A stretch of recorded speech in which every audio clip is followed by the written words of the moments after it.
અમદાવાદ શહેરના સાબરમતી વિસ્તારમાં થયેલી ઘરફોડ ચોરીના ગુનાનો સાબરમતી પોલીસે ટૂંકા સમયમાં ભેદ ઉકેલી નોંધપાત્ર કામગીરી કરી છે. શહેર police commissioner Shri G.S. Malik તથા ઉચ્ચ અધિકારીઓના માર્ગદર્શન હેઠળ સાબરમતી પોલીસ સ્ટેશનના પીઆઈ વાય.આર. વાઘેલા અને તેમની ટીમે ટેકનિકલ એનાલિસિસ તથા હ્યુમન રિસોર્સના આધારે આરોપીઓને ઝડપી પાડ્યા છે.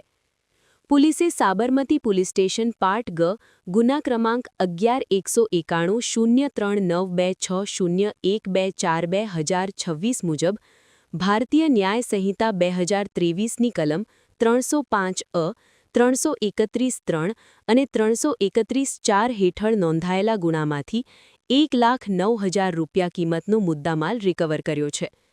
આ કેસમાં કુલ 4 આરોપીઓની ધરપકડ કરવામાં આવી છે, જેમાં સિદ્ધાર્થ સુરેશભાઈ ઠાકુર, કલ્પેશ કનુભાઈ ઠાકુર, જય રાજેશભાઈ મેઘા અને હર્ષ અતુલભાઈ જાદવનો સમાવેશ થાય છે. આરોપીઓ પાસેથી ચોરી કરાયેલ મુદ્દામાલ જપ્ત કરી કાયદેસરની કાર્યવાહી હાથ ધરવામાં આવી છે.